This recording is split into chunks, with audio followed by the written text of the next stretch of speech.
In today's video, I will walk you through how to link a bank account in Square. We'll do this from the Square dashboard in a web browser, since that's the most reliable place to manage banking details.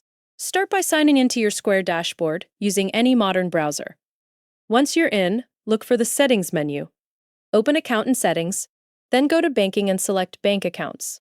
Depending on your region, the labels may look slightly different, but you're looking for the section where bank accounts are managed. From there, select Add Bank Account.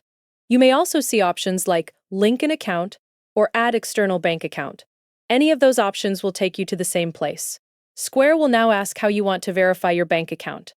You'll usually have two choices. The first option is instant linkage through a secure connection, and the second option is manual verification. If you choose instant linkage, Square will use a service like Plaid. Select your bank from the list, then sign in through the secure window that appears. After a successful login, your bank account is usually linked right away. In some cases, you may briefly see a pending status while Square completes verification checks. Once the process finishes, the account will be ready to receive transfers. If instant linkage is not available, or if you prefer not to use it, choose manual verification instead. Enter your bank's routing number, account number, and any other requested details exactly as they appear on your bank records. Make sure the numbers are entered correctly because mistakes can delay verification. After you submit the information, Square will send a small test deposit to your bank account and then withdraw it as part of the verification process. This can take a few business days to complete, so check your bank activity and watch for any status updates from Square. Once verification is complete, return to the bank account section in your Square settings.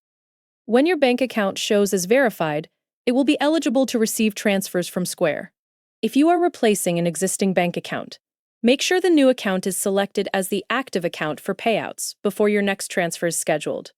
Before finishing, double-check that you are using a checking account that accepts transfers.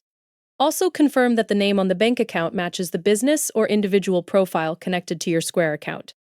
Avoid linking accounts that are restricted, prepaid, or scheduled to close. If something does not look right, return to the banking section to review your details or contact your bank to confirm the routing and account numbers. Once everything is verified, your Square payouts will be sent to the linked bank account automatically. Thank you for watching.